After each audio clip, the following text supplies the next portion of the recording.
Pertama-tama saya mau menyampaikan permohonan maaf karena bagi saya salamnya pakai salam secara Islam sebagai seorang muslim, dan bagi yang non-muslim silahkan menjawab sesuai dengan agamanya masing-masing, karena bagi saya setiap salam apapun latar belakang agamanya dia memiliki nilai yang sama, yaitu nilai perdamaian dan persatuan di antara kita. Saya sering bilangnya, itu kambing nggak perlu mengembek untuk menyampaikan salam kepada ayam itu. Kambing nggak perlu berkokok untuk menyampaikan salam kepada ayam, dan ayam tidak perlu mengembek untuk menyampaikan salam kepada kambing tuh. Karena Anda jadi kambing barusan. Kemudian yang kedua, saya mau menyampaikan terima kasih atas undangannya dari jaringan Gus Durian, Haul ke-15 Al-Maghfurlah Kiai Haji Abdurrahman Wahid alias Gus Dur, dan senang sekali Haul ke-15 Gus Dur ini adalah salah satu dari beberapa haul, di antaranya Haul Solo, yang seingat saya, sependek ingatan saya selalu hadir baik di Jakarta maupun di Yogyakarta.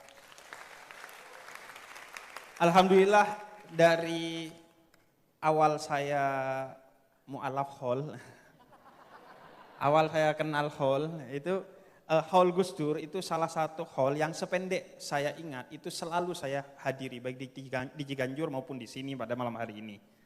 Dan senang sekali karena pakai rebana, apalagi ada 150 penabuh rebana pada malam hari ini. Ini mengingatkan saya pada apa yang disampaikan Imam Jalaluddin Ar-Rumi, salah seorang sufi besar dari Persia. Beliau katakan, ketika aku meninggal, janganlah engkau menangis, janganlah engkau bersedih, tapi bergembiralah dan tabuhlah genderang, antarkan aku dengan tabuhan genderang itu, karena kematian bagiku adalah momentum sang pecinta sedang menemui yang maha dicintainya. Sehingga itu momen kegembiraan.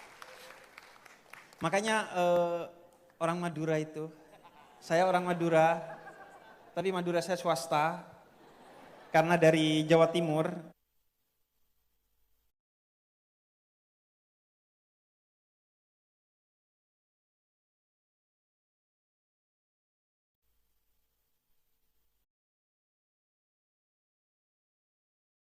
Bisa jadi dalam satu hati, sebagaimana khauf, rasa takut kepada Allah, dan roja, rasa berharap atas ampunan Allah, itu bisa menjadi satu kesatuan. Sedih dan gembira itu bisa menjadi satu kesatuan di hati orang Madura itu.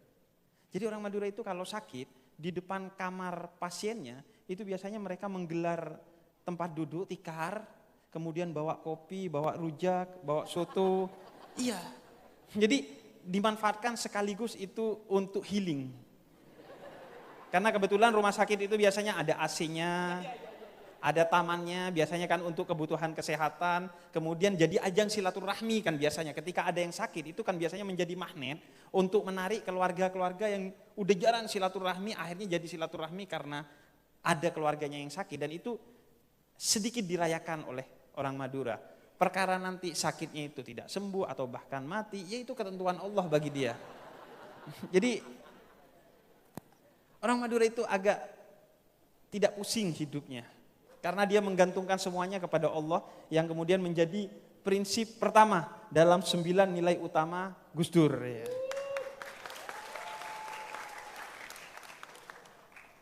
Saya gak tahu apakah Gus Dur yang menginspirasi orang Madura atau Gus Dur yang terinspirasi dari orang Madura. Kayaknya yang kedua kata Mbak Alisa ya, bukan kata saya.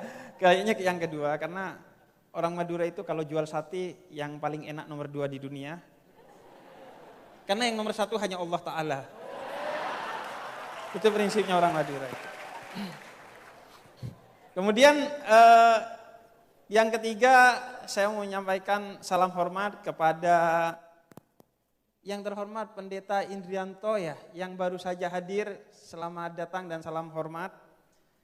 Mengapa saya pertama menyampaikan salam hormat kepada beliau sebagai pendeta, karena negeri ini sudah terlanjur tidak bersikap setara kepada muslim dan non-muslim, kepada yang mayoritas dan kepada yang minoritas.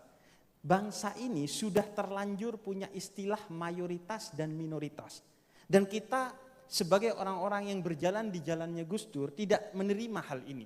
Karena bagi kita, semua kita setara sebagai warga negara. Tidak ada mayoritas dan minoritas. Namun karena terlanjur kita memiliki budaya menyebut mayoritas dan minoritas, maka sebagai salah satu bentuk perjuangan kita untuk menarik teman-teman minoritas sampai ke titik yang setara kepada kita, teman-teman yang mayoritas, maka kita menjadikan minoritas sebagai prioritas dalam segala urusan kita. Agar mereka kemudian bisa terus tergerek naik sampai di titik yang setara dengan kita umat Islam sebagai warga mayoritas di Indonesia. Karena sudah terlanjur ada istilah mayoritas dan minoritas di Indonesia dan itu agak sulit untuk kita lawan, sehingga mari kita berjuang sedikit demi sedikit untuk itu. Dan sekaligus agar beda dan setara, jadi salam hormat kedua saya kepada Ketua NU yang belum disebut dari tadi. Ada Mas Syafiq Ali di sana. Iya, jadi betul-betul ini jadi festival beda yang setara benar-benar ini. Jadi yang saya sebut justru yang tidak disebut dari tadi. Kalau yang sudah disebut sudah gak usah saya sebut ya. Iya. Syafiq Ali pimpinan Gus Durian cabang Jomblo. Jadi gitu. Tapi spesial saya tetap mau menyampaikan salam hormat kepada Romo Yai Ubaidillah dan Mbak Alisa Wahid selaku keluarga dari Gus Dur. Kemudian lagi-lagi saya ingin cerita tentang sebelum saya mau cerita, saya mau menyampaikan terima kasih dan apresiasi kepada itu yang memberikan fasilitas juru bicara bahasa isyarat kepada teman-teman tunarungu di luar sana. Saya rasa kita juga harus mulai sadar bahwa ketidaksetaraan, diskriminasi dan konflik itu bukan hanya tentang perbedaan agama, perbedaan suku, tapi juga tentang perbedaan antara kita yang merasa berkondisi yang normal dan mereka yang kita judge sebagai orang-orang yang tidak berada dalam kondisi yang normal. Saya rasa itu juga perjuangan yang harus kita perjuangkan dan kita apresiasi pada malam hari ini. Selanjutnya, lagi-lagi saya mau cerita tentang orang Madura swasta. Jadi saya di kampung sebagai bagian dari orang Madura swasta. Orang Madura swasta di kampung saya itu paling tidak itu selalu bertanya-tanya apakah sudah punya anak dan laki apa belum. Selalu sering ditanya, kamu sudah punya anak enggak? Anaknya laki atau perempuan? Pertanyaan itu biasanya muncul dari satu budaya yang entah dari mana muncul begitu saja. Saya rasa ini tentu tumbuh dari tradisi Nahdien di kampung, bahwa kenapa punya anak dan paling tidak satu laki-laki itu penting bagi orang Madura swasta, karena anak laki-laki itu yang seolah-olah menjadi jaminan bagi terselenggaranya haul bagi orang tuanya. Jadi mereka itu selalu ingin punya anak laki-laki meskipun satu, karena yang bakal ngeholin dia itu anak laki-lakinya. Karena kalau anak perempuan kemungkinan dia akan ngeholi mertuanya, karena yang ngeholi biasanya suaminya. Jadi ada rasa berat hati ketika mereka masih belum punya anak atau punya anak perempuan semua.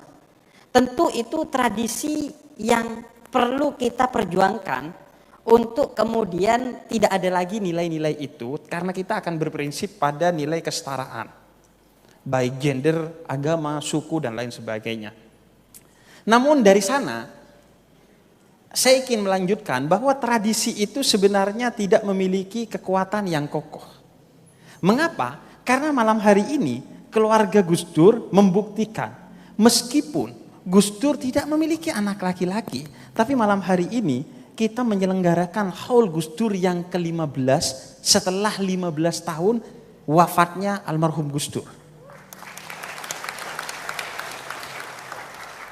Bahwa pada akhirnya haul itu bukan tentang anak-anak biologis utamanya, tapi tentang anak-anak ideologis. Betapapun kita punya anak biologis dan betapapun laki-laki, betapapun tidak 1 tapi 5 atau 7 atau lebih, tapi kalau mereka tidak melanjutkan nilai-nilai ideologi yang telah diperjuangkan oleh ayahnya, niscaya mereka tidak akan melanjutkan bahkan haul dari ayahnya itu sendiri. Sebagaimana yang dialami oleh Nabiullah Nuh. Nabi Nuh punya anak, tapi anaknya anak biologis yang tidak ideologis kepada Nabiullah Nuh. Sehingga kemudian perjuangan Nabiullah Nuh boro-boro diholin, perjuangannya pun tidak dilanjutkan. Maka yang terpenting adalah perjuangan kita utamanya bukan hanya bagaimana kita berumah tangga untuk melahirkan anak-anak yang biologis. Sebagaimana juga diperintahkan oleh Nabi Muhammad. Tanakahu taksuru, menikahlah kemudian menikahlah kalian dan kemudian lahirkanlah anak-anak dari rahim istri kalian. Namun bukan sekedar anak-anak yang sifatnya biologis, tapi anak-anak yang sifatnya ideologis. Bukan soal gendernya, tapi soal ideologinya. Mau perempuan, mau laki-laki, mau anak biologis kita atau bukan anak biologis kita, selama ideologi yang kita perjuangkan, kita sebarkan dan kita wariskan kepada generasi setelah kita, maka pastilah kita akan mendapatkan karunia dan pahala meskipun telah wafat dari apa yang telah kita perjuangkan secara ideologis tersebut. Kalau sudah anak-anak ideologis itu ada dan tersebar, maka mau diholi gak lagi penting. Karena perjuangan mereka adalah amal jariah dari kita. Karena doa mereka juga akan sampai kepada kita, karena mereka anak-anak ideologis yang soleh dan solehah, yang dikatakan oleh Nabi Muhammad doanya akan tetap sampai kepada kita. Maka itulah yang membuat kita terbuka pikiran, mata dan hati. Bagaimana kita menyiapkan anak-anak ideologis itu. Bagaimana kita tidak hanya berpikir tentang hidup kita saat ini dan di sini, tapi hidup kita di sana setelah ini. Agar kita kemudian tetap mendapatkan limpahan karunia, pahala dan rahmat dari Allah melalui anak-anak ideologis yang kita didik sebagai seorang pejuang. Kemudian pada malam hari ini kita memilih di sini tidak nonton bola Indonesia dan Jepang ya. Pertama, Mbak Alisa, saya curiga teman-teman tetap nonton. Karena sekarang nonton nggak mesti di TV ya, di HP, bisa di HP. Jadi tidak menutup kemungkinan teman-teman di sini sebenarnya tetap nonton, iya kan? Tapi yang jelas, ketimbang nonton di sana, kalau kita mau membandingkan, lebih baik hadir di sini. Karena kenapa? Pertama, ada keberkahannya. Yang kedua, Anda bisa tetap nonton dari sini.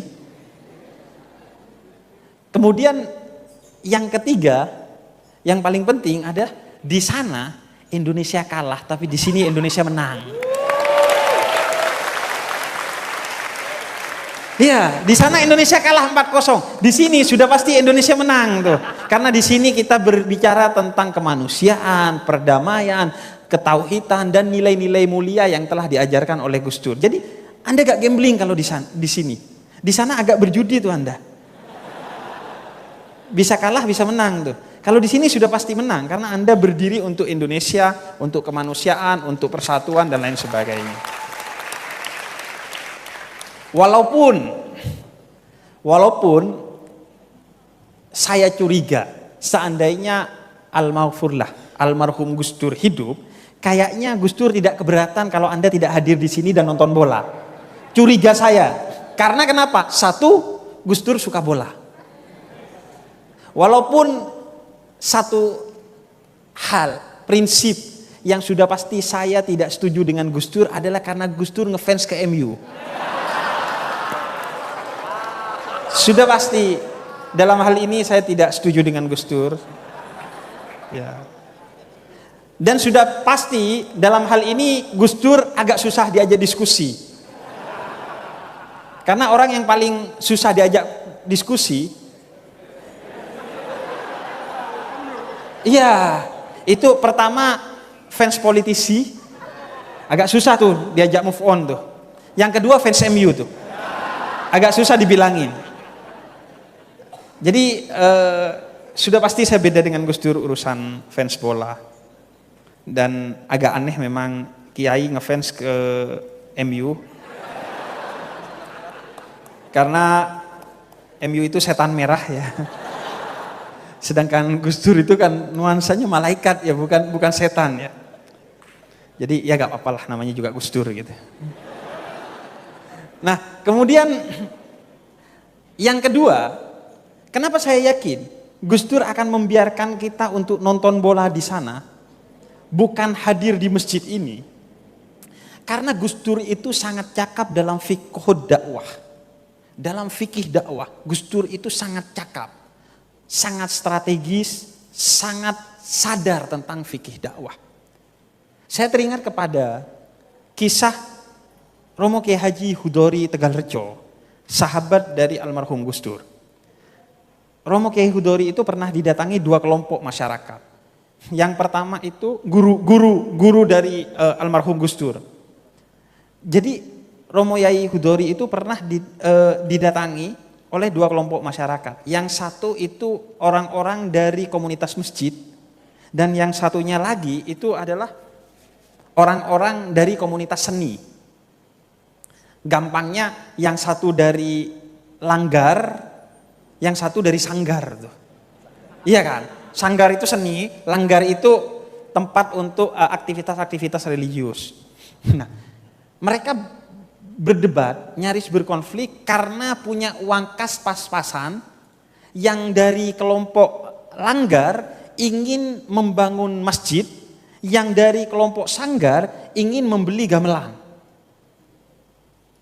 Kemudian mereka berdebat, nyaris berkonflik, akhirnya dibawa kepada Romo Kiai Hudori Tegalrejo. Dan sudah pasti orang-orang masjid pede bahwa Romo Kiai akan membela mereka untuk uang itu digunakan bagi pembangunan masjid. Tapi ternyata yang dilakukan oleh Romo Kiai itu sebaliknya. Kata Romo Kiai begini, sebaiknya uang itu kalau bisa dibagi dua, untuk pembangunan masjid dan beli gamelan. Tapi gak bisa karena uangnya pas-pasan. Akhirnya kata Romo Kiai, ya sudah, uang itu digunakan saja untuk membeli gamelan. Ini jawaban yang di luar ekspektasi orang-orang masjid. Karena Romo Kiai Hudori justru membela kelompok seni dan budaya yang ada pada saat itu. Tapi kenapa? Landasannya adalah fikih dakwah. Fikih dakwah itu prinsipnya 3, sebagaimana ketika salah seorang sahabat Nabi, Mu'ad bin Jabal, diutus ke Yaman untuk berdakwah oleh Nabi Muhammad. Pertama, menggembirakan, tidak menakut-nakuti. Kemudian yang kedua, itu memudahkan, bukan menyulitkan. Dan yang ketiga, mempersatukan, bukan mencerai-beraikan. Dan itulah yang dilakukan oleh Romo Kiai Hudori. Beliau tahu pertama bahwa orang-orang masjid itu pasti percaya kepada beliau sebagai kiai. Apapun keputusannya pasti ditaati dan tidak disuudzoni. Yang kedua, beliau tahu bahwa kelompok religius ini seharusnya lebih bisa diandalkan dan lebih dewasa dari kelompok seni dan budaya. Dan yang ketiga, beliau tahu bahwa kalau sekarang yang dibeli adalah gamelan, tidak lama lagi suatu hari masjid akan dibangun bukan hanya oleh kelompok orang-orang masjid, tapi kelompok orang-orang masjid yang didukung penuh oleh kelompok orang-orang yang bermain gamelan tadi, karena pendapatnya telah dijunjung dan dihargai oleh Romo Kiai Hudori. Dan yang keempat, lantaran masjid itu gak butuh bangunan sebenarnya. Dimanapun kata Nabi Muhammad kita beribadah, maka itu adalah masjid bagi orang-orang yang beriman, kecuali itu kuburan dan kamar mandi. Jadi akhirnya benar, tidak lama dari sana komunitas gamelan ini sumbangan lagi mengajak komunitas seni bikin konser untuk pembangunan masjid. Akhirnya gamelannya dapat, masjidnya juga terbangun. Inilah fikih dakwah yang kemudian dipegang erat oleh almarhum Gus Dur. Bagaimana Gus Dur itu selalu menjadi duta rahmatan lil alamin, bukan hanya kepada orang-orang baik, tapi kepada juga orang-orang yang belum baik. Gus Dur bukan hanya menemani orang-orang yang sudah baik dengan dakwahnya, tapi beliau juga menemani orang-orang yang belum baik. Dengan apa? Dengan memberikan kabar tentang fatwa-fatwa yang munculnya dari ijtihad dari para ulama, bagaimana Islam itu bisa dilaksanakan secara mudah, tidak seperti yang dilakukan oleh kelompok-kelompok khusus yang sudah menerapkan Islam dengan cukup komprehensif, cukup berat dan lain sebagainya. Karena wawasan yang luas itu menyebabkan Gus Dur bisa memberikan alternatif. Bahwa ada loh pendapat dalam Islam yang orang seperti kamu itu bisa masuk surga. Walaupun sholatnya, sholat subuh 6:30, puasanya begini begitu, zakatnya begini begitu, umrohnya dapat giveaway gitu. Anda bisa masuk surga. Itu wawasan fikih yang luas dari Gus Dur menyebabkan pendapat-pendapat yang mudah itu disampaikan oleh Gus Dur. Sehingga Islam terasa rahmat bukan hanya bagi kelompok-kelompok yang sudah baik, tapi kelompok-kelompok yang belum baik. Bahkan Gus Dur menjadi rahmatan lil alamin, bukan hanya lil muslimin, bukan hanya rahmat bagi orang-orang Islam, tapi rahmat bagi semesta alam, bagi siapa saja agamanya, mau Kristen, Konghucu, Katolik, Hindu, Buddha, nyembah Yakul, Anda insya Allah dibantu tuh sama Gus Dur kalau Anda didiskriminasi. Dan bagi semua makhluk Tuhan. Karena kenapa? Karena wawasan yang begitu luas dari Gus Dur. Dan memang itulah gunanya dari perbedaan. Kata Khalifah Al-Mansur ketika ditanya, kenapa engkau membiarkan perbedaan itu hidup dalam kepemimpinanmu? Kata Khalifah Al-Mansur, iya. Agar orang-orang yang belum bisa menggapai jalan-jalan yang sulit menuju Allah, mereka melewati jalan-jalan yang mudah. Agar perbedaan itu menjadi pilihan bagi orang-orang yang mau mendekatkan diri kepada Allah. Dan itulah yang menyebabkan kenapa hidup kita jadi repot setelah Gus Dur meninggal. Karena gak ada yang bilang gitu aja kok repot. Semuanya menjadi repot karena kita tidak memiliki seorang seperti Gus Dur dengan wawasan khazanah keislaman yang begitu luas sehingga bisa menampung Islamnya itu bukan hanya orang yang sudah baik tapi orang yang belum baik, bahkan orang yang belum Islam sekalipun khazanah keislaman beliau bisa menampung mereka dalam suasana yang toleran, dalam suasana yang moderat, dalam suasana yang penuh persaudaraan dan kehangatan. Dan khazanah kebangsaan yang begitu luas yang ada di hati dan pikiran Gus Dur menyebabkan siapapun orang yang menjadi warga negara ataupun bukan warga negara Indonesia bisa dipeluk oleh Gus Dur. Cerita Mbak Alisa tentang orang-orang dari Papua itu karena wawasan kebangsaan yang begitu luas, hati yang begitu lebar dan pikiran yang begitu jernih dari almarhum Gus Dur sehingga kemudian siapapun bisa diterima oleh Gus Dur dengan ragam perbedaan pandangan kebangsaannya sehingga kemudian Gus Dur melahirkan ijtihad politik kebangsaan untuk masyarakat Papua yang kemudian diterima oleh masyarakat Papua dan tidak mencoreng nilai-nilai NKRI kita sebagai orang Indonesia. Itu karena wawasan itu menyebabkan hidup kita gak repot. Yang bikin repot ini kan orang yang baru belajar Islam, baru kenal 1-2 ayat. Kalau sholat pakainya kulhu lagi. Itu yang bikin repot tuh. Yang wawasan keislamannya belum luas, wawasan kebangsaannya belum luas, sehingga ada perbedaan politik sedikit, itu akan menjadi konflik. Ada perbedaan pandangan keagamaan sedikit, itu akan jadi konflik. Itulah yang menjadi hidup kita repot setelah ditinggalkan oleh Gus Dur. Karena tidak ada orang yang seperti Gus Dur yang memiliki wawasan yang luas dan berani. Yang terpenting adalah berani menyampaikan wawasannya itu kepada publik. Dan itulah yang dilakukan oleh Gus Dur. Memanfaatkan apa? Memanfaatkan salah satunya posisinya sebagai cucu dari pendiri Nahdlatul Ulama. Sebagai cucu Mbah Hasyim Asy'ari. Karena Gus Dur tahu persis, betapapun berbeda pandangan Gus Dur, orang akan tetap mikir dan hormat kepada Gus Dur. Dan itu dimanfaatkan. Privilege itu dimanfaatkan oleh Gus Dur bukan untuk dirinya, tapi untuk kemaslahatan umat. Privilege Gus Dur sebagai cucu pendiri Nahdlatul Ulama tidak digunakan untuk memperkaya diri, tidak untuk mengkultuskan diri, tidak untuk mencari jabatan, tidak untuk hal-hal yang sifatnya remeh-temeh, tapi digunakan oleh Gus Dur bukan untuk dirinya, bukan untuk keluarganya, tapi untuk umat dan masyarakat, untuk melindungi orang-orang yang tertindas, untuk melindungi orang-orang yang minoritas, dan untuk melindungi orang-orang yang tersingkirkan dan termarginalkan. Itulah yang kemudian itulah yang pada akhirnya kemudian saya coba tiru sedikit dari Gus Dur. Kita tidak bisa mungkin berjuang sebagaimana Gus Dur. Kita mungkin tidak punya keteguhan hati, kejernihan pikiran seperti Gus Dur. Tapi mari kita mencoba melanjutkan. Karena Gus Dur telah meneladankannya, saatnya kita yang melanjutkannya saat ini. Makanya saya mencoba melanjutkan. Memanfaatkan privilege saya sebagai Habib. Untuk berbicara tentang nilai-nilai toleransi. Karena sedikit banyak orang sungkanlah kepada saya. Walaupun gak setuju kepada saya, tapi paling tidak sungkanlah untuk negur.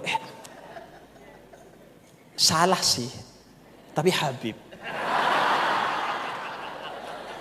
Menurut dia kan.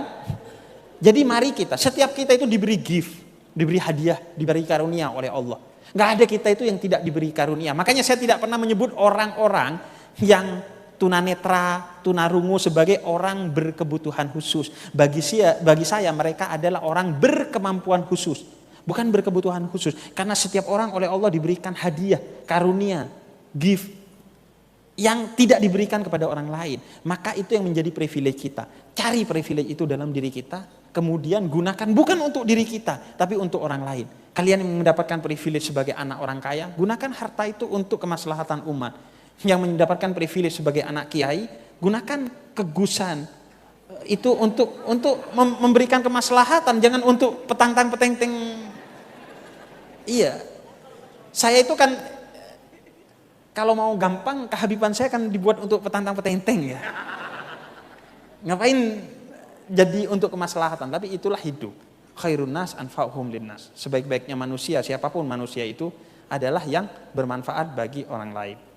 Dan terakhir melanjutkan dari apa yang saya ambil dari Gus Dur. Sebagai ini kenapa saya ceritakan agar setiap kita kemudian berpikir pulang dari sini tidak sekedar kemudian selesai kita dapat berkah, enggak. Kita bawa PR apa yang bisa kita teladani dari almarhum Gus Dur, apa yang kita bisa lanjutkan dari almarhum Gus Dur. Bukan persis seperti Gus Dur sebagaimana tadi disampaikan Mbak Alisa, tapi apa yang Tuhan berikan kepada kita yang bisa kita tiru dari Gus Dur, kita tiru sekecil apapun.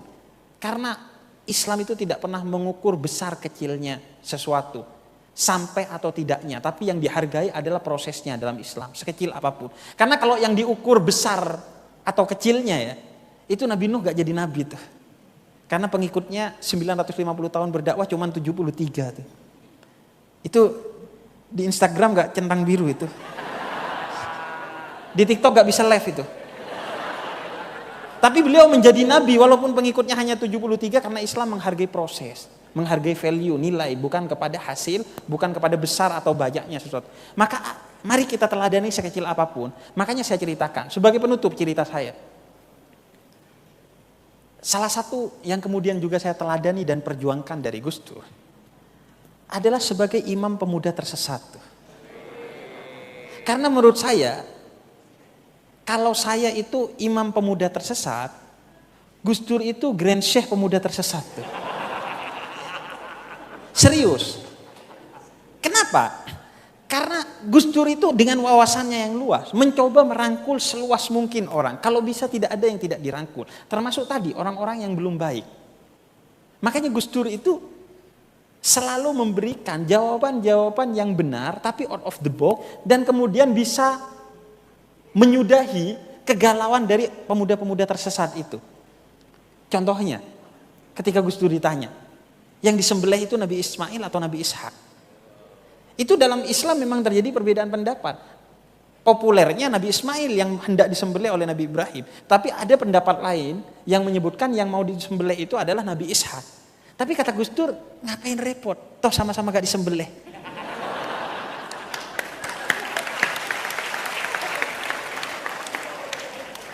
Iya, itu kan tipikal imam pemuda tersesat ya. Bagaimana kemudian memberikan jawaban yang solutif sesuai dengan akal setiap orang, sesuai dengan bahasa setiap orang, sehingga Gus Dur itu menjadi rahmat bagi semua, menjadi ayah bagi semua. Karena wawasan yang luas yang kemudian diolah dengan kreativitas yang tinggi sehingga beliau bisa mengatasi. Saya yakin kalau almarhum Gus Dur itu masih hidup sampai sekarang, itu ada banyak pertanyaan-pertanyaan pemuda tersesat itu yang selesai di Gus Dur tuh. Misalnya saya pernah ditanya tuh, kiamat itu kan hari Jumat ya. Negara yang masih Kemis atau sudah Sabtu itu gimana? Itu kan kita butuh Gus Dur untuk menjawab itu ya. Para kiai bisa menjawab itu, tapi kreativitas dengan sedikit komedi ala Gus Dur itu yang sulit untuk ditiru oleh kita. Misalnya kalau ada yang nanya, pintu surga itu didorong apa digeser, itu Gus Dur yang bisa jawab itu. Makanya pada akhirnya malam hari ini kita sadar bahwa kita butuh Gus Dur. Tapi bukan utamanya Gus Dur sebagai sosok, bukan utamanya Gus Dur sebagai presiden, bukan utamanya Gus Dur sebagai ketua NU, bukan utamanya Gus Dur sebagai ayah dari anak-anaknya. Tapi Gus Dur sebagai satu rahmat bagi semua. Kita sadar bahwa setelah ditinggalkan Gus Dur, hidup kita repot. Banyak orang terdiskriminasi, banyak orang tidak tertolong, banyak orang termarginalkan. Karena itu, semua hal itu tidak sepatutnya dijadikan kenangan oleh kita. Kita kumpul di sini bukan untuk mengenang Gus Dur. Kita kumpul di sini bukan utamanya untuk mendoakan Gus Dur. Karena insya Allah Gus Dur telah begitu terkenang. Gus Dur telah banyak mendapatkan kebaikan dari kebaikan yang telah dilakukan ketika hidupnya. Banyak mendapatkan doa. Tapi utamanya bagaimana krisis yang muncul akibat tidak lahirnya orang-orang seperti Gus Dur ini akan kita atasi mulai malam hari ini dengan terus melanjutkan perjuangan Gus Dur. Karena Gus Dur telah meneladankan dan saatnya kita melanjutkan. Terima kasih. Sebelum menutup ceramah ini mau menyampaikan terima kasih atas undangannya. Semoga ini bisa menjadi sesuatu yang kita bawa pulang dari Haul Gus Dur ini, dan tentunya kita berdoa bersama-sama semoga kita bisa meneladani Gus Dur, akan lahir generasi-generasi Gus Dur lainnya setelah ini, dan semoga itu bisa menjadi senyum bagi Gus Dur di sana. Terima kasih. Wassalamualaikum warahmatullahi wabarakatuh.